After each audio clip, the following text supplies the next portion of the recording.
If we could embed sustainability into tech from the get-go, then we wouldn't be facing this same problem that we had with the industrialization age.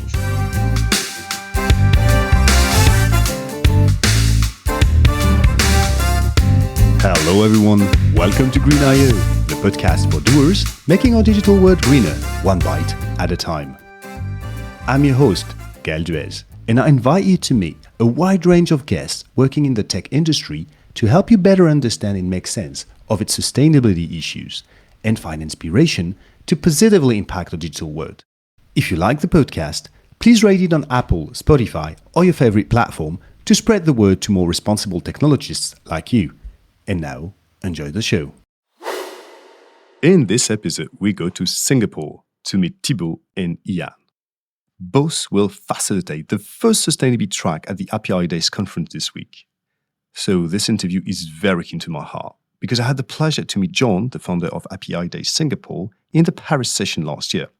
In the middle of the main hallway, crowded like hell, and tried to get our hands on a sandwich before jumping to the next round of conferences, he shared with me his interest in sustainability, how he was enjoying the sustainability track I was hosting, and asked me if I knew anyone in Singapore. I immediately introduced him to my dear friend Thibaut, and boom, voila! After QCon London last month, yet another big tech conference dedicated significant time to the sustainability topic. Well done. And why Thibaut? Thibaut is the local representative of both the Climat fresk and the Digital Collage in Singapore. He has managed to boost their participants and create a vibrant community of facilitators with diverse backgrounds. On top of this volunteering activity, Thibaut is a consultant in digital sustainability. And before his latest adventure, he has an extensive track record of managing business units in the digital sector in France, in Singapore, and also in Hong Kong. And why Ian? Maybe because he has his picture in several journals these last days, the Star Malaysia, the CWR, and more to come. But to be honest, maybe because he founded 13 years ago when no one actually cared about the topic Greenie Web, his digital decarbonization agency to green the internet. And now full disclosure, we should have had a female guest with us today. You know how important gender parity is for me, but she was prevented from speaking by her organization at the very last moment. This is something I notice more and more, and this really upset me because no employer should be able to bar someone from sharing her professional experience providing no confidential information is shared. Still, let's now dive with our guest into the lively Singaporean IT sustainability scene. Welcome Ian and Thibaut. Thanks a lot for joining Greenie today. Thank you, Gail. It's a pleasure to be here. Thanks, Gaël. Thanks, both of you. Ian, I'd like to ask you about your journey in sustainability first, as I do with all my regular guests. But first, I'd like to start with a more personal question. So, how proud was your mother? That question. So, just to give our audience a bit of a context, about a week or so back, I actually posted on LinkedIn about one of my first features in a national newspaper. So even though I'm Singaporean and what we do predominantly is based out of Singapore, I had this wonderful opportunity to be featured full page, a completely full page in the Star Malaysia, which is Malaysia's largest English publication. So it's a full spread across 2 pages in the middle of the newspaper. And it has been really my dream to share about sustainability on a national scale. So that was something that I was very proud of. And it also harks back to my childhood when I shared with my mom that one day I hope to be on the newspaper for something positive, for something newsworthy. And it was a dream come true. So that moment was a very proud one for my entire family, not just my mom. And very happy that you asked that question because it really brings smiles to my face, even by just describing it. Yeah, but I can imagine why. That's great, and that's great that you managed to, as you say, raise awareness in. I've read the Malaysia Star when I traveled in Malaysia so a couple of times, and that is definitely a big newspaper there. And being able to raise awareness in such a topic that is not that mainstream, like sustainability it is, but digital sustainability in tech being an issue as much as a solution, that's not that common in Malaysia as far as I remember. So really congratulations. But how did this journey in sustainability started 13 years ago or even maybe before? Definitely. So the turning point for me really was the one of the summits that they had back in 2009. So it was the Copenhagen summit.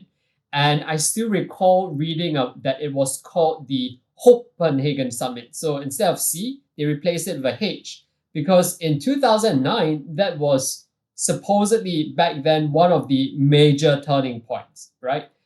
We've got a lot of people talking about climate change. That for me was one of the first large scale movements after the year 2000. So I was, as a much younger person, very interested.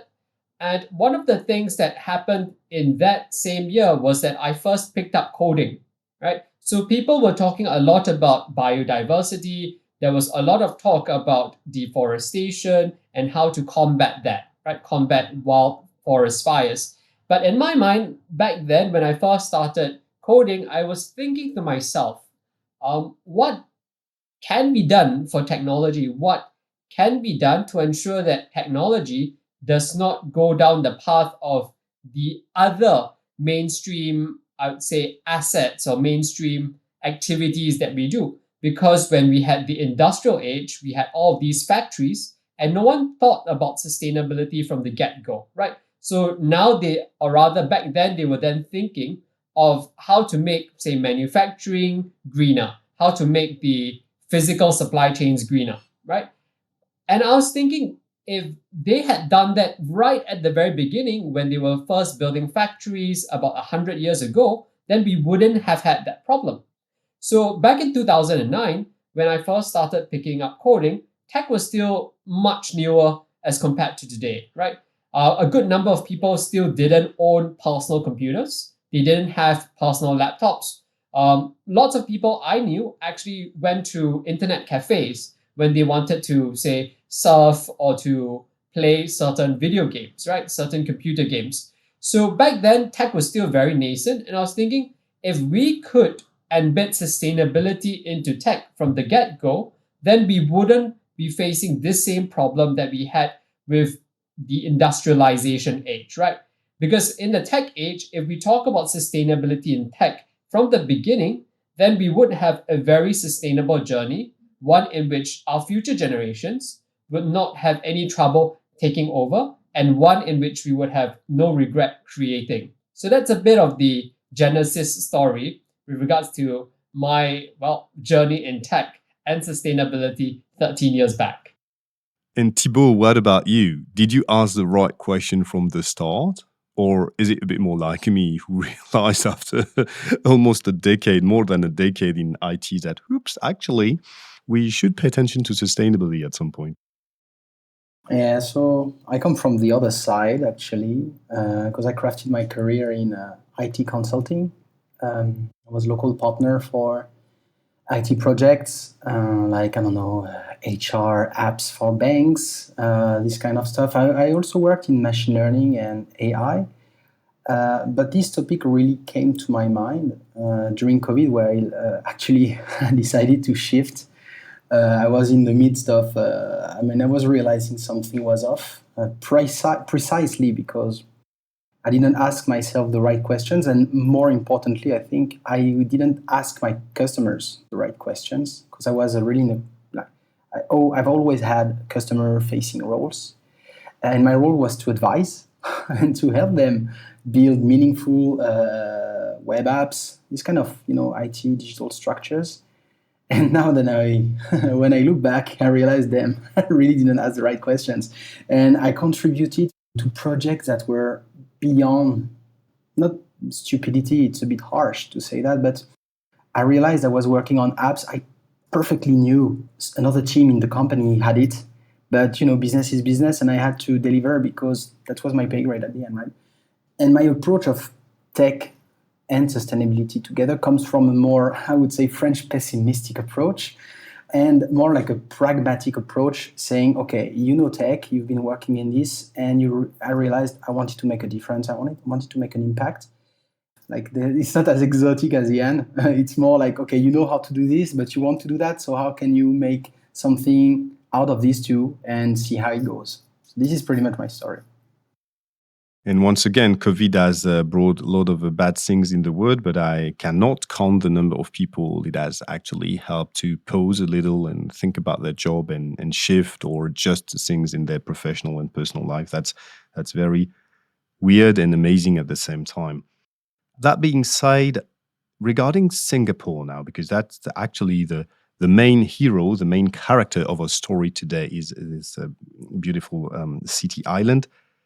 What could you tell me about tech in Singapore? Because I read pretty amazing numbers like VC funding.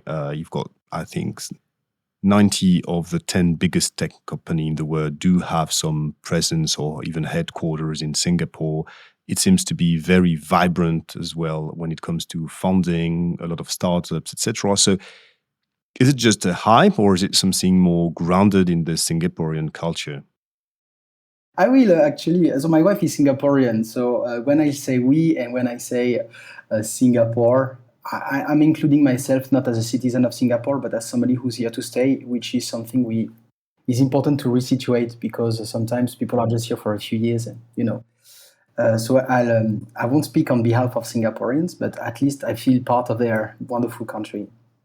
I think Singapore is at the crossroads right now. Just before we prepared this podcast with you, Gaël, you mentioned this concept of pharmacon, which is a concept I really find truly amazing and extremely powerful, explaining that basically something that can be seen as a silver bullet, as a remedy, can also be considered as something that makes a situation worse, like a poison. So it's a very old concept, which I really think should resonate with our conception of technology today in Singapore and beyond.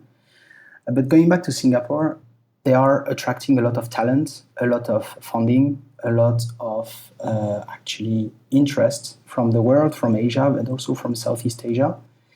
And they need to make their decision whether technology should be leveraged for the greater good or should be leveraged for other topics like, I don't know, speculation, financing, or whatever.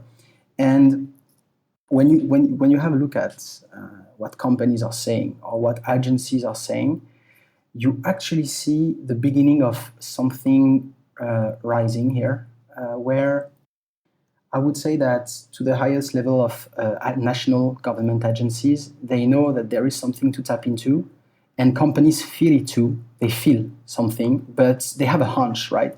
But they still can't grasp how they should do it, what they should know, and what would be the approach. And in general, I think when it comes to sustainability with a capital S in Singapore, the strategy is here, the KPIs are here, but the tactics, they are very, very scarce to find. And a lot of exciting projects in Singapore are actually into the investigation of how can you make sustainability real and operational beyond just a few numbers, carbon footprint calculation, and these kind of things. How can you make sustainability relatable and reality rooted in the life of people at home and in their companies? That's very interesting, this crossroad image. And Ian, what are, according to you, the key features of the Singaporean tech scene at the moment? I think that's a very good question. To me, the Singaporean tech scene, there are two parts to it, right? The first part would be the pre-VC part, and the second part would be the post-VC part. So the VC era in Singapore actually is very young. It probably began about 10, 15 years ago, plus minus, right? And the first group of VCs that came to Singapore were not exactly local VCs. It wasn't an organic process in which venture capital suddenly sprouted up in Singapore. It was very much government driven. The government saw a need for there to be venture capital to really grow the entire tech ecosystem. right? Because prior to the VC era in Singapore, it was very much of family businesses or individual hobbyists who became very good at certain niche areas. An example would be creative technologies that were very innovative, right? They actually created something that's called the Sound Blaster card. You can look that up. It's in its time at least was one of the most advanced tools that you could have in a computer, right? But coming back to the present day in this VC era, we see that the Singaporean ecosystem has managed to grow quite steadily in the last 10 years or so. A lot of it has been government supported. And when we tie it to our conversation and our topic today on IT and sustainability, I think that it's a very good time to be in Singapore right now because the past 10 years was spent building this entire tech, in a sense, IT ecosystem.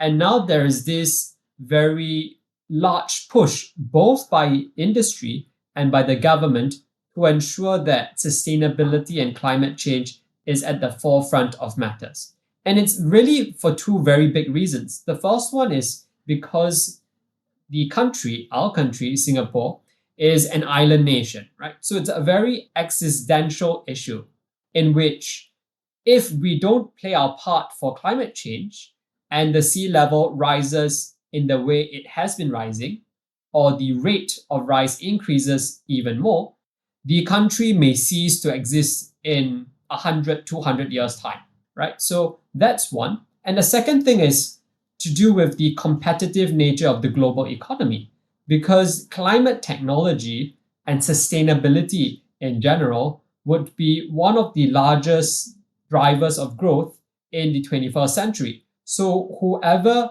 who lags behind in this industry would lose a very important competitive edge in the global economy.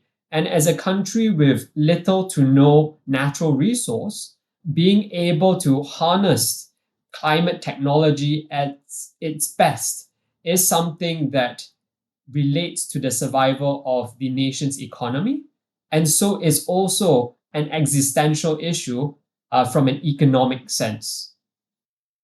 And suddenly I feel very, very stupid because I was expecting an answer regarding how Singapore economy wants to stay cutting edge. So exactly what Ian said in this second part, but I actually didn't realize that it was a matter of survival for Singapore to fight by climate change. And it's an island. It's not a very mountainous island. So yes, actually you're absolutely right. The crossroad image is beautiful because Singapore is a crossroad and is at a crossroad, both business-wise and sustainability-wise. And bouncing back, Thibaut, on what you said, with a broader vision to Southeast Asia, can you tell me why Singapore is a beacon and kind of maybe leading the charge against climate change and other environmental crises, and how Singapore is different than the rest of the region and how the rest of the region is keeping up the pace toward more sustainable approach? Yeah, I think. I mean, again, I don't want to be rude, right? Just consider my inputs as somebody who truly loves this place, and I try to be as mindful as I can. I feel Singapore is kind of cursed in a way because again, it's a beacon and honestly an ivory tower in the middle of a region where actually it strongly clashes with the situation of the countries around it. It's very hard to compare the status of sustainability in the Philippines, very famous for the plastic pollution, for instance, and Singapore for a simple reason in terms of talent. Again, I'm repeating this, but in terms of talent and of funding, they are not playing in the same playground. And again, Singapore truly has an absolutely, honestly, a unique opportunity to actually be the flame bearer, like during the Olympics, to propose a new future. To represent this, I think this shift in terms of mindset, I recently joined a conference with youth climate activists. And there was a senior minister related to the transportation authority in Singapore. He was exposing to the climate activists and to the audience on that day that he wants Singapore to shift from being the garden in the city to the city in a garden. And I really find that extremely smart and beautiful in a way to reverse the topic. And that this shifting of mindset, personally, I think it strongly shows how much Singapore wants to lead the effort in sustainability within its borders, but also encourage, foster collaboration on the regional level, and show the example, show how it's done in a way. Because Singapore, again, has the opportunity, has the chance to have all the material they need to craft this desirable and appealing future to craft tech and sustainability. Ian, what are, according to you, the main hurdles that other countries in Southeast Asia faces at the moment to speed up on sustainability? Yes, definitely. So to me, I don't feel that they're hurdles. In fact, I feel that they're really, really good opportunities. And that's really why, if we look at it from a more macro perspective, a good amount of VC money, right? So we're talking about venture capital firms either opening new offices here or increasing their footprint in Southeast Asia, right? So a good amount of VC money is flowing into Southeast Asia because there are these opportunities within the region. And in that sense, the various countries in Southeast Asia, people like to refer to us collectively as a region, but we aren't as homogenous as most people think we are. In fact, Southeast Asia is one of the most diverse places around the world, right? We're made up of 10 different countries and hundreds of different languages and different, really, beliefs and practices. So it's a place where there is great amount of diversity. And this diversity is really key to the region's growth. It brings about new ideas. And from these new perspectives and new ideas, you can get truly new innovation. So to me, addressing your question, Gail, I feel that Southeast Asia has lots of opportunity. The hurdles may really well be related to the lack of, at least in the past, relevant capital to fund the innovation. But as we've seen in recent years, the amount of capital pouring into the region has accelerated. And that's why you see more and more startups being born in the region, and even more and more unicorns being minted in the past couple of years. And some of them being in the climate tech sector, indeed. And so if we roll up our sleeves and focus a bit on what is being achieved in IT sustainability in Singapore, could you share with us some initiatives that you really feel should be put under the spotlight, whether it's in, I don't know, data center sustainability, maybe a change in the way things are designed in the digital industry, or the way they're coded, or maybe the way that people handle data and everything related to AI or model training, where things are moving, and what are the landmark initiatives that you'd like to share when it comes to Singapore tech sustainability scene? Okay, I'll just hop in here. So from my perspective, I feel that there has been an increase in awareness in general sustainability. We're talking about people being very mindful about things like Earth Day, Earth Hour. In the second half of last year in Singapore, we had a Climate Action Week.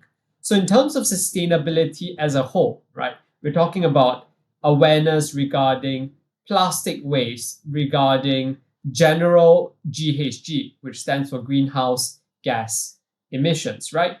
There is an increase in such awareness. But if you look at it specifically from an IT angle, right, sustainability in IT, I think it's still very nascent. And I can tell you from experience, because when we at Greenie Web, when we talk to corporates, when we talk to large corporates, when we talk to smaller businesses, right? Your SMEs, your small and medium enterprises, there is very much a eureka moment experienced by these corporates, right? They still feel that sustainability is a given each time you use a digital process because they grew up, or rather, they were trained in a way that they were trained in the past 10, 20 years in a moment in history where digitization automatically equated with going green. In other words, when they first stopped using paper to send out mails, right? They started using emails. They were told that they were going green. And that, to some extent, has been true, right? But we're seeing what we call in-house at Greenie Web the carbon financial divergence, right? Whereby finances in the past used to cap the carbon cost of an operation. Whereas now, with software, the financial cap, right, that used to be placed on top of carbon has since been dissolved. And now you have this divergence where costs can be kept very low, but carbon emissions can skyrocket. Your carbon footprint is no longer restrained by your budget, right? $1,000 can get you maybe 2, 3, even 5 years worth of electronic digital marketing services. And so you can send out these emailers every day. And if you look at the carbon cost per email and you multiply that by the number of emails you send now in a month, multiply that by the number of years $1,000 can get you for those professional services, you now have a far larger carbon footprint from the digital world than you would have had in a physical world. And so this is the things that we like to share with our partners, right? And we like to share with the general public because long gone are the days whereby going online means you're going green.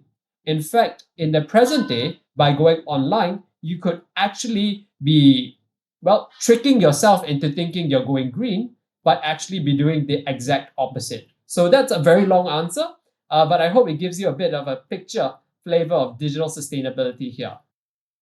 This shifting moment when people realize digital not always equal green is always very interesting. It reminds me, the examples that Jerry McGovern took in his book World Wide Web, when he actually brings the topics of e-reader, and that spontaneously people would say, well, that's wonderful to buy a Kindle or whatever kind of e-reader you want, because I will save so many trees to be chopped off. And the answer that the studies, when you incorporate life cycle analysis, etc., for the US was kind of astonishing, because depending the study, you had a positive impact on the planet if you read between 20 and for the other studies, it was 60 books per year.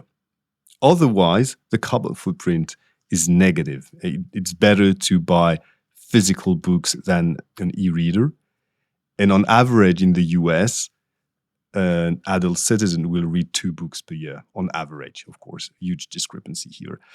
And that's really struck me, this example of, that's not that simple. And knowing that a lot of people are actually getting more and more aware of it in the tech scene in Singapore and pretty much everywhere around the world, this is like a huge battle that is being won as we speak at the moment. Do you have any examples, other examples to share about initiatives taking place in Singapore at the moment? Yeah, so actually, Gaël, you mentioned something, a key word, and that's actually my favorite approach to calculate the impact, footprint, or in terms of waste of technology in general, which, by the way, will be the topic of our track during API Days in Singapore with Ian here. It's the life cycle. I think it's extremely important to have companies and individuals understand that dematerialization is just materialization elsewhere, just not in our backyard. And to help them perceive this, I really like to use the circular approach, cradle-to-grave approach, focused on the life cycle. When it comes to understand the life cycle assessment of technology, it goes through 3 steps, right? The manufacturing, the usage, of data, and finally the end of life, whether it's obsolescence or recycling / e-waste. So in Singapore, actually, we have a few incentives that were launched recently that can actually represent each of these steps. And the fun fact here is that Singapore really likes to rely on local champions to push for topics. Example, manufacturing, you have this company that you may know called Razer, R-A-Z-E-R, very famous, in the gaming industry at least, a very famous brand of laptops. And they are going to launch their new eco-designed laptop in the next few weeks. I hope to be part of this amazing event because they are planning some cool incentives to mention that. But Singapore is now taking the topic seriously of eco-design hardware and manufacturing thanks to the promotion of a local champion, because Razer is Singaporean. Now coming to usage, one word must be mentioned, and I know, Gaël, it's true to your heart. It's the data centers. So data centers in Singapore represent roughly 7% of the energy consumption, which is, when you think about it, it's huge. In terms of ratio, it's huge. 7% of the energy in Singapore is used for data centers. And also here you have some actually local champions.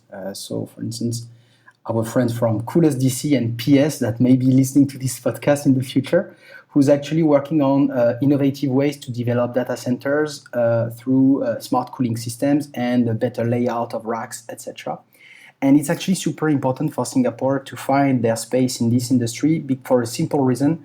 A lot of projects that were designed to go to Hong Kong in terms of data centers are now rerouted in Singapore for reasons that are quite obvious. You can imagine, especially between the fact that US and China are fighting over technology topics and IP, intellectual property. So Singapore actually is benefiting from this shift of strategy from the big tech companies from the US to actually absorb new projects of data centers. And Singapore is actually super interested in these topics.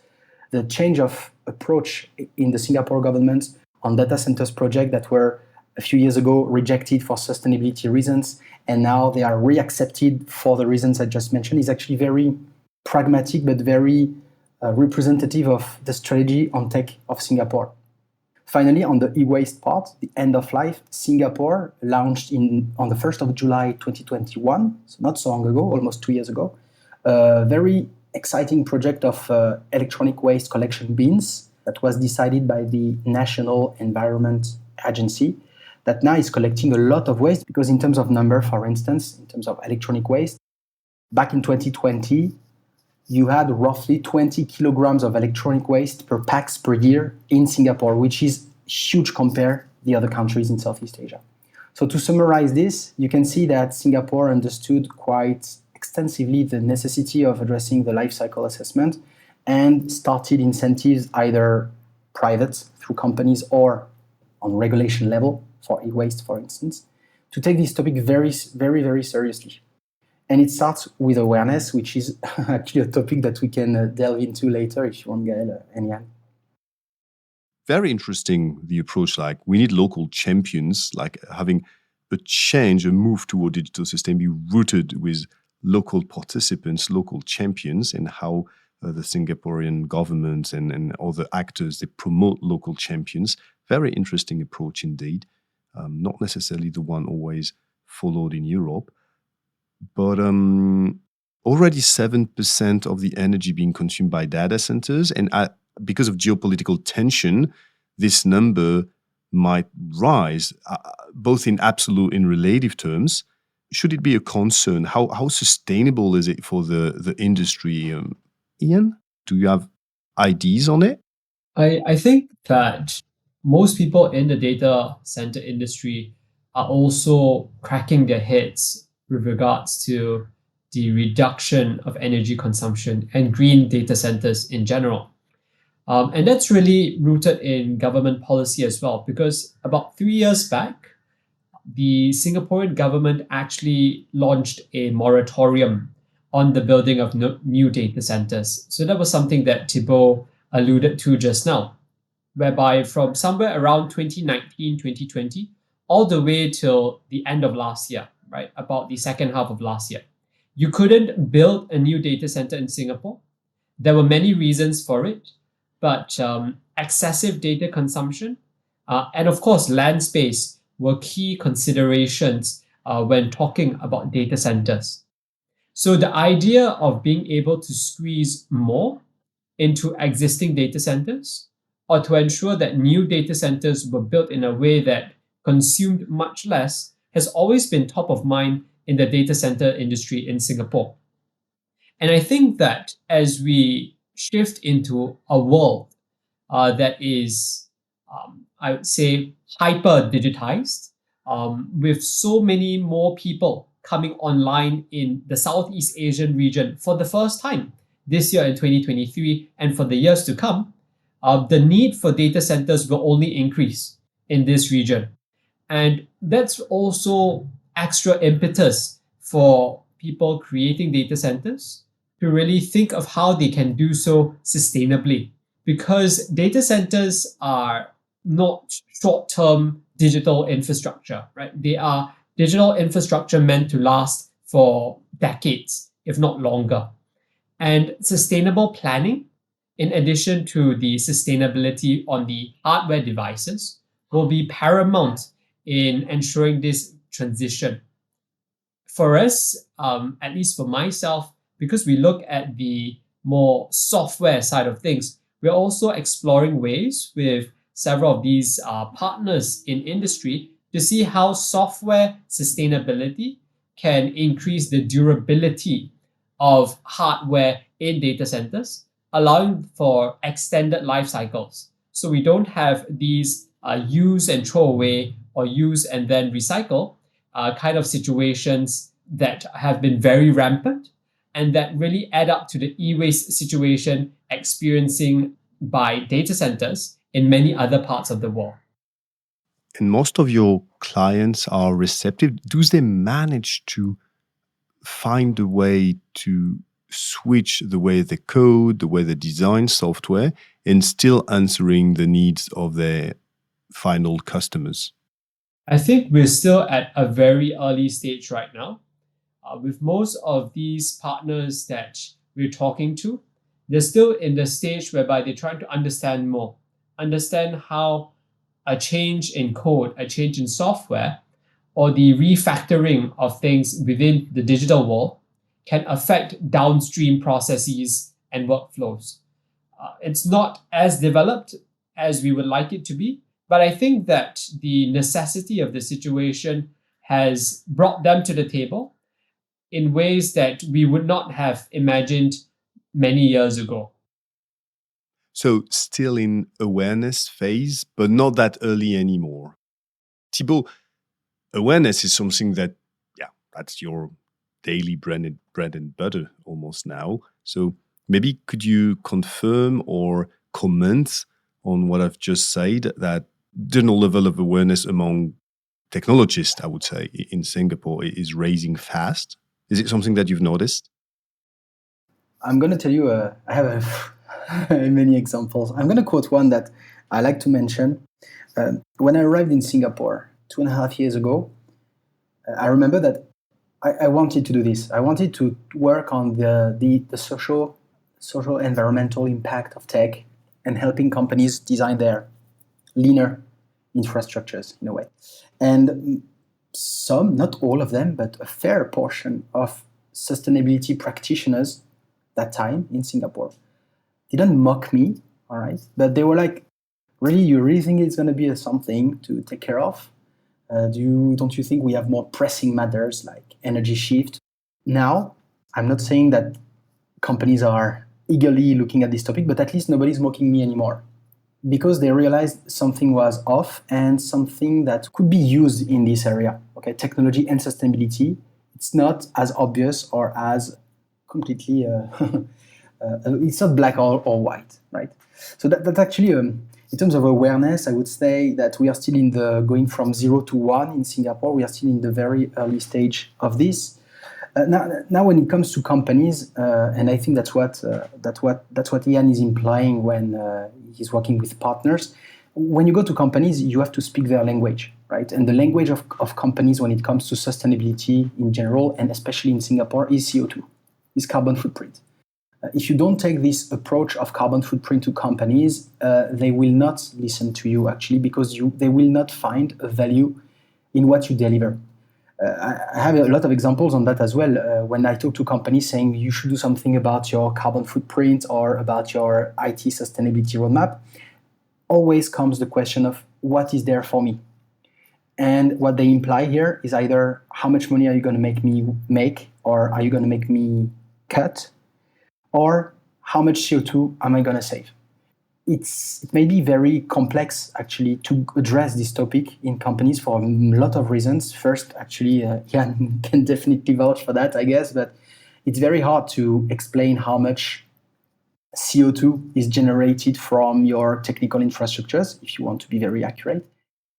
And the second thing is technology also bears very various impacts like pollution, mental health, biodiversity, which are absolutely not taken into account in carbon accounting companies. So sometimes you feel a dissonance between the approach you have, the service you may deliver, and what the expectation of companies are. Yeah, I think it's not only located in Singapore that the carbon accounting and raising level of awareness when it comes to climate change is kind of the golden key, helping you to enter in quite a lot of companies now. And after that, you've got an opportunity to talk about the other environmental crisis, the other planetary boundaries. But carbon is the, as you say, what was your wording, the standard language to talk about sustainability. Yeah, you got to give them what they want, right? It's very important. Maybe more generally on awareness, it's changing a lot.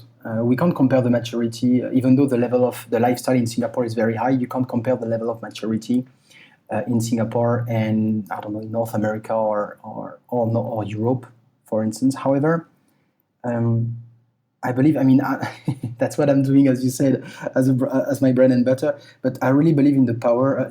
And the power of communities, right? Let's forget about CO2 footprint, whatever. Honestly, this is interesting, but you can't expect, or you can't afford to lose time on exactly knowing how much CO2 you will save. Let's act now. And I can see that definitely in Singapore, it's changing, and it's about making connections that matter. And sometimes, we focus a lot on feedback loops that may trigger the end of the world, like permafrost or, I don't know, this kind of event. But we never focus so much on the feedback loop that can bring change to a higher level. Maybe, and that's what I say when I do workshops, I hope that I will have in one of my workshops one day the next Elon Musk. Because if Elon Musk did actually a workshop about climate change awareness a long time ago, maybe he wouldn't be considering some solutions he's mentioning, like putting aerosols in the atmosphere or etc. Well, actually, you want to have a workshop where you will have Elon Musk, and it will help you having Elon Musk not becoming Elon Musk. So you're running prevention. You've got a prevention program against the new Elon Musk of this world. Let's imagine a multiverse where Elon Musk actually took part in a climate workshop or a climate fresk. It's very important, I think, and there is a part of selflessness in awareness that I know it's kind of a leap of faith, but it's important for people who are crafting this kind of knowledge to believe in what they do, because for sure you won't be able to see the impact the day after, but still you have to believe in it. I agree with you. And how many participants so far in Singapore for Climate Fresk and Digital Collage? It's like more dozens, hundreds, thousands?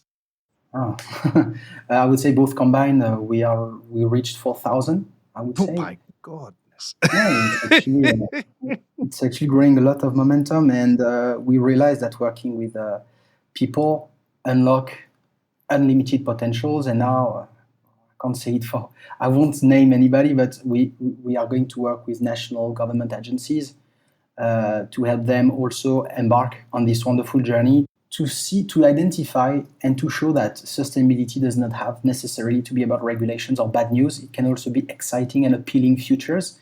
And we are really helping companies also here through the community of volunteers to see that the pathways are exciting, and it's going to be hard, but it's going to be brilliant. Yes, actually, this is why I really enjoyed, and it was truly refreshing to hear Ian rephrasing my sentence from hurdles to opportunities, because I also believe that optimism is the way forward. Stubborn optimism, to quote Christina Figueres. Ian, like taking a step back, actually, and looking the scene, like the broader scene at Singapore and beyond, how do you feel today about climate change? I mean, you rightfully mentioned that it's actually an existential threat for your city, for your way of living, etc., etc. So, how do you feel? Is it like a burden that is on your shoulders 24/7, or actually do you feel empowered, or do you feel more optimistic? Yeah, what is your state of mind at the moment? Definitely. So I feel that there is growing optimism with regards to the climate movement in Singapore.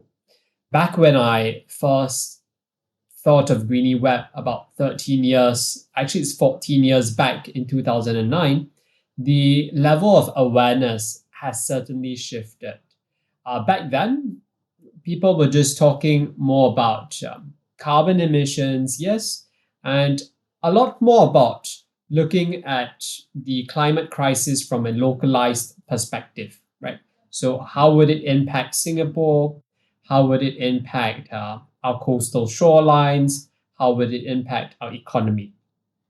But I think as a testament really to the growth in awareness and the maturity of said awareness, people in Singapore are now thinking about how does climate change affect not just Singapore, but other small island nations like us around the world, right?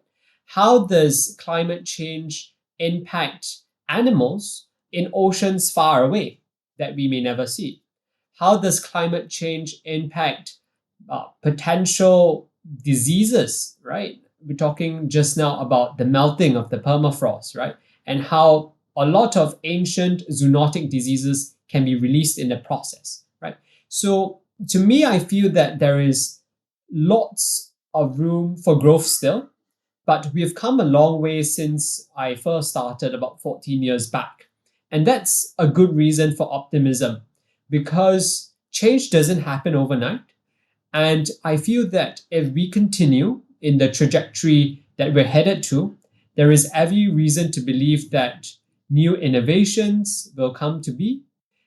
More people will join very interesting and meaningful, I'd say, workshops just like Climate Fresk and Digital Collage that Thibaut is leading. And hopefully, even one day, we would have someone in Singapore or from the region that will be able to come out with a moonshot idea that becomes reality, that will have an outsized impact on how the world deals with climate change. So that's my 2 cents worth with regards to my reflection on how climate change and our treatment of it has come in Singapore and will head to for the next 10, 20 years. Thibaut, do you want to add something? I'm French. I have to balance a bit of optimism, right? It's true that when you retake, I did this exercise actually last year because I was preparing a masterclass for an MBA program to talk about digital footprint. And when you read articles on Straits Times, CNA, so the major newspaper and media in Singapore, tech is only seen as the solution. Only. It's never considered as something that can actually bring additional problems or that can be maybe done for nothing or that will bring pollution elsewhere, etc. So I think we have to look at the bright side and be optimistic. But I strongly believe, and I mean, you just said it, Gaël, earlier. Let's not be blind about it.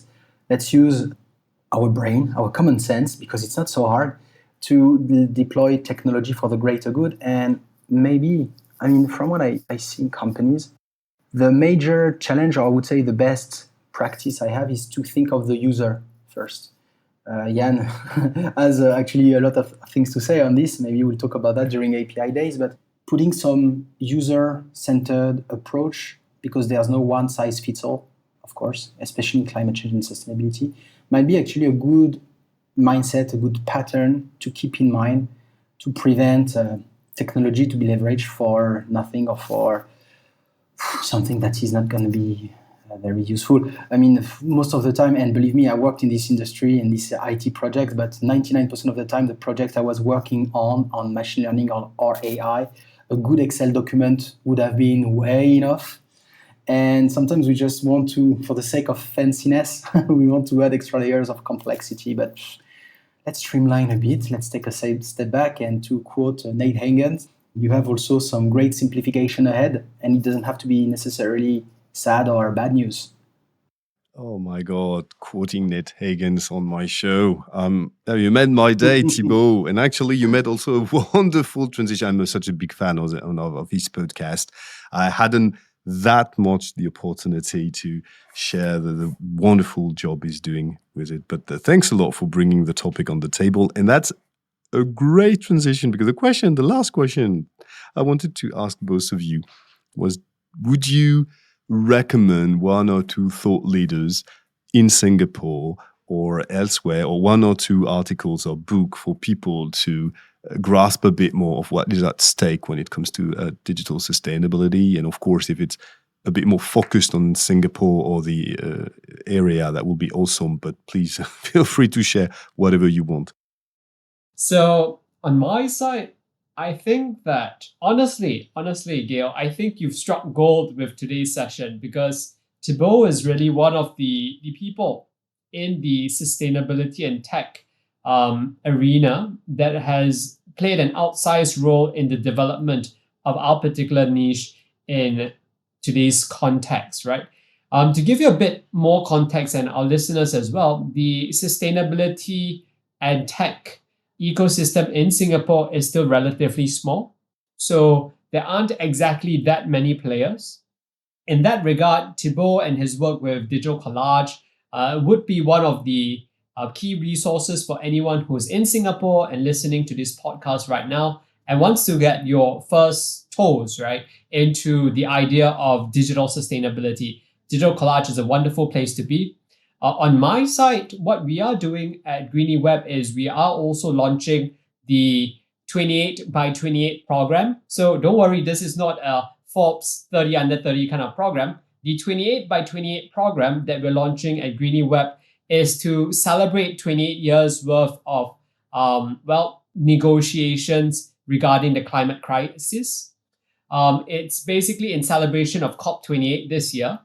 And the aim of this project is really to educate students from 28 different institutions around the world about digital sustainability.